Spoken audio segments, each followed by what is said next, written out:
The Whole Foodie Festival is on at Whole Foods Market through October 3rd. Save on hundreds of culinary favorites like delectable cheeses, crackers, charcuterie, olives, and chocolates for that perfectly elevated snack board. Class up the party even more with short ribs, caviar, and produce on sale. And save on a huge selection of wine, including those made with organically grown grapes, starting at $6.99. Check out the Whole Foodie Festival today. Terms apply. Must be 21 plus. Please drink responsibly.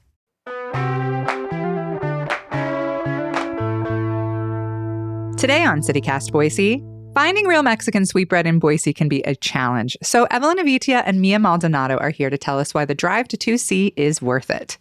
They break down everything you need to know about this sweet treat and why it tastes way better in the fall.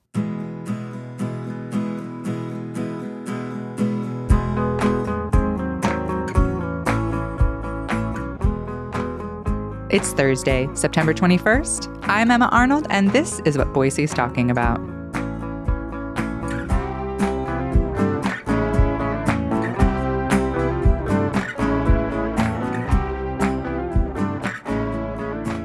Hi, Mia. Hi, Evelyn. Hi, ladies. Hi, guys. I'm so excited because it's almost fall, which means it's pan dulce season.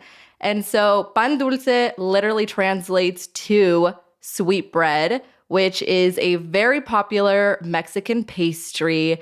It has a lot of influence from European immigrants like Spanish people, French people, and they had a very distinct style of making bread. But once it was introduced to the Mexicanos, they found an ingredient that changed everything, and that's sugar. And so growing up in a Hispanic household, I had pan dulce all the time. And especially if you have your guests coming over, you're going to want to make sure that you have pan dulce. Like, I feel like it's just such a big, important part of our culture. Would you agree, Mia? Is this something you grew up around? Yes, absolutely. So I mean, in North Idaho, there's not a lot of pan dulce bakeries around, but my mom would go to Spokane and load up on the pan dulce and bring it home. And it was like our breakfast. You always gotta have some milk with it. It was the best. And there's all different kinds of pan dulce. My go-to is a concha. Ooh. It's like the most generic pan dulce there is, which is basically, it's kind of like this circular, fluffy loaf of bread with little sugar on top. And it's called a concha because that means shell in Spanish. So it kind of looks like it's decorated like a seashell. And that was the best treat we could ever have. Yeah, definitely one of the most popular ones. What about you, Emma? Have you ever had pan dulce? I have. My stepmom was raised in Honduras, and so she would either purchase it at the Mexican markets in Pocatello when we were kids.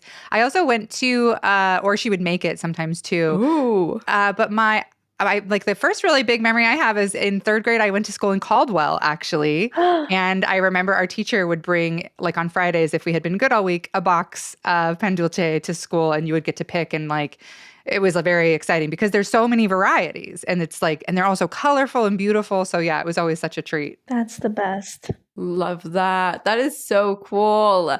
Mia, so for someone who has never had this pan dulce, this famous Mexican pastry, how would you describe it? What does it taste like? And what do you think makes it different from other bakeries? Yeah, so as you mentioned earlier, it literally means sweet bread. So it's kind of, I would say maybe like a Mexican version of a donut, in the sense that it's just a sweet pastry you can, have for breakfast, have as a snack, and it has Mexican kind of elements. So we have like cinnamon, we have a lot of different colors that are used on pan dulce. It's very spongy, I feel like.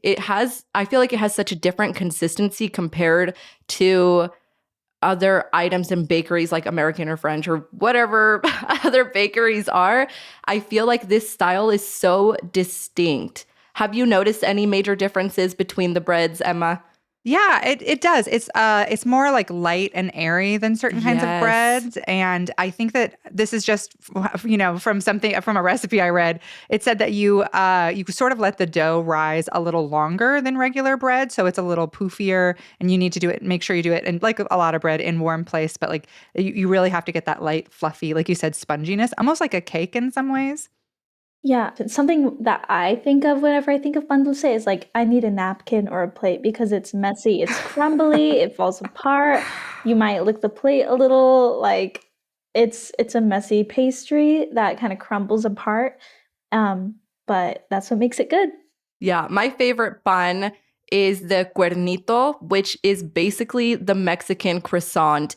But reading it, some of the recipes, they don't focus on butter. Sometimes they don't even use butter and they focus on using lard. So compared to the croissant, it is more of a cushioned consistency, which I think is really interesting. Yeah, those are good. I wanted to ask you, growing up in Idaho around such a big Latino community, pan dulce, has been a part of so many of the celebrations I have been to. Why is it so important in Mexican culture? Yeah, I mean, even as a child, some of my favorite memories were going to the panaderia with my mom. She'd be like, let's go get our bun. And so we would go together and she would take me to go like pick out my bun. And it's just, I think this food symbolizes community and gathering and building family and all of that. And as I mentioned earlier, when you have guests over, you want them to be sitting down with their bun. You want to be engaged in conversation. It's like this offering of like, I care about you. Here, eat this bun. And so to me, it really represents like the value of family.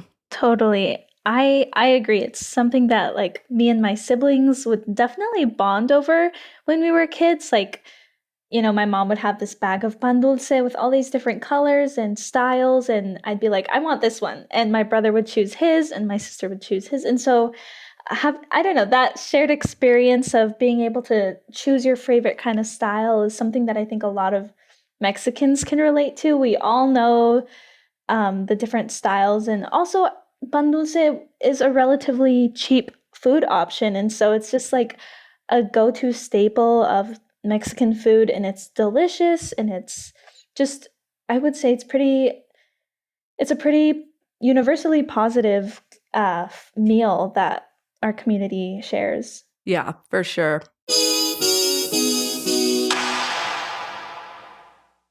The Whole Foodie Festival is on at Whole Foods Market through October 3rd. Save on hundreds of culinary favorites like delectable cheeses, crackers, charcuterie, olives, and chocolates for that perfectly elevated snack board. Class up the party even more with short ribs, caviar, and produce on sale. And save on a huge selection of wine, including those made with organically grown grapes, starting at $6.99. Check out the Whole Foodie Festival today. Terms apply. Must be 21 plus. Please drink responsibly. This episode is brought to you by Certified Piedmontese Beef. Listen up, foodies. Make your next meal even better with real Nebraska beef. They have healthy, tender, delicious Italian heritage beef, grass-fed and sustainably raised on lush pastures in the Midwest. You can even create your own personally curated meat box that's shipped right to your door. To get 2 free steaks with any purchase over $50, use the code FREEBEEF at checkout. Learn more and shop exclusively at cpbeef.com. Evelyn, I'm thinking of during our taco episode, you were very much all about 2C, not coming to Boise. Is there a really big difference between the accessibility of these are the bakeries better and easier to find in Caldwell and Nampa versus Boise? For sure. I grew up in Caldwell and there have always been these panaderia bakeries around. And so I've always had access to them. And when I think about it, are there any in Boise? Mia, have you found any yet? You've done back and forth Caldwell for college and now you're in Boise. What's that looking like? Yeah, I have not been able to find just like a panaderia, just a pan dulce shop. Whereas in Caldwell, there are stores solely dedicated to selling pan dulce. But in Boise, if I go, there are Mexican markets for sure, but they don't make their pan dulce. I have yet to find one that like makes some there. And they'll have some pan dulce, but it's prepackaged from other parts of Idaho, so it's still homemade, but it hits different whenever it's made in that store. And so if I need pan dulce, I have to drive to Nampa or Caldwell. Wow, that is so wild. I know so many people that really do have to drive. If they're like, I want Mexican goods, they know that they're driving to Nampa or Caldwell. And that I feel like that just blows my mind. Yeah, we used to have actually a lovely little Mexican bakery on Fairview, but after that closed, yeah, I think there is. I'm just racking my brain trying to think. I'm like, wait, I've had them, and then I'm like, you're right. Yeah, I've had them. They're prepackaged at different places. So yeah, totally empty out. Oh, wow. So, how familiar are you with the experience of like, I'm going into the store, I'm grabbing my little baggie, my tongs, and I'm filling my bag up with bun? Is that like rare then? Yeah, I would say so. The Mexican markets I've seen here are like they're pre-bagged. So you're not Okay. choosing, like you get like a bag of them. When there was a little bakery here, you would go in and you could, do the bakery experience of being like that one, that one, that one, and filling your box. But no, now you kind of don't really have a choice. You're just picking like a pre-packaged, which does, is that part of the experience for sure, is like picking them out? Yes. Yeah, it's so fun because it's like, I don't know, it's like 60 cents a piece. And so it's like, I want this one for my friend, this one for the next day. And you get all different styles. So yeah, I like being able to pick my own bread. Yeah, definitely. And it depends. Like, if you're feeling sweet or savory, there's such a mix of different breads. Like, there are cookies full of sprinkles, there are donuts, there are more savory breads that you can, use to make a torta or make some other meal with it. There's just a huge variety. And so, trying to find the bread that fits for you. You see all these breads and you're like, you know what? That's the one I'm craving. I'm craving the one right there, full of sprinkles. That's the one I want. So other than just visually what looks best, give us white girls coming out to Caldwell, give us some tips. Like putting together my box, what should I look for? What are your faves? Ooh, my two favorite pan dulces, of course, the iconic concha. It's like the most generic, the loafy, fluffy, round bread that looks like a seashell. It's just, oh, it's the best. I love just the generic white concha. I don't know. The other colors kind of freak me out. Yeah, because there's other ones. There's brown, there's white. Yellow, pink. Are they different flavors or are they just different Yes. colors? Oh, they do. Okay. And they taste different, right? Yes, they do taste different. I also go for the white. Yeah, I'm just like artificial flavor. But they absolutely do taste different. I also love, there's this one, I don't even know what it's called, but it's like a piece of bread with just like a bunch of butter and sugar. That one, it's so good. It's literally just butter and sugar. I thought it was like some cream. No, it's just like a slab of that, and it's so good, and it's kind of rectangular. Yeah.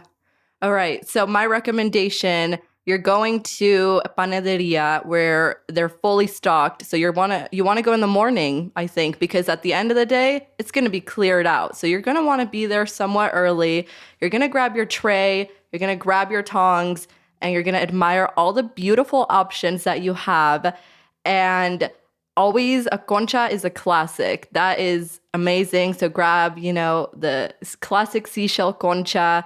Another really popular one are the puerquitos or the marranitos, which are cookies shaped like pigs. And I think they're like gingerbread based, but those are so popular. As a kid, I ate so many of those that now I can't stand them, but you got to try one of those. I love a good donut. And like I said, their version of a croissant, a cuerno. So anything else we need to know? Any other tips? Yes, there is a very specific way to eat your pan. And I'm not a milk girl, so don't come around with some milk. I want you to have your hot chocolate, preferably chocolate abuelita, because it's cozy season. So you got your little hot chocolate, or you have your hot coffee, and you get your bread, you wrap around your little blanket, and you eat your bread like that. That is the best way to enjoy pan dulce with your loved ones. Yeah, you cannot have pan dulce dry. That's just sad. No. Not even a glass of water. Like you need like that is not it. You need milk, you need champurrado, another really popular yes. sweet Mexican drink, some atole. you need a warm drink or milk. So what are your go-to spots? Like where should people go to try this for the first time? So my go-to pan dulce place is La Esperanza Bakery. I'm a loyal customer. They used to be based out of Caldwell by Walmart, but they moved down to Nampa, but it's just off Caldwell Boulevard, so it's not too far from their previous location. And they have more than just pan dulce now. They expanded their store to sell food and other grocery items, but La Esperanza Bakery is my all-time favorite. They're just consistent. They're open throughout the day. I know the staff there. Good quality pan. That's my best recommendation. How about you, Evelyn? I'm a Caldwell girl. Go into downtown Caldwell and you will find a good amount of bakeries down there. My go-to is El Rico Pan Bakery. That's the one I've been going to ever since I was a young little gal with my mother. And so, Emma, come over here. We're going to give you a full tour and take you down to all of our bakeries. All right. Well, thank you both so much. This has been so fun and so educational. If you're a listener and you have a favorite pan dulce spot, please, please, please let us know because we are always eager to hear more places to get delicious Mexican pastries. Thank you both so much. Thank you so much. This was fun. Thank you.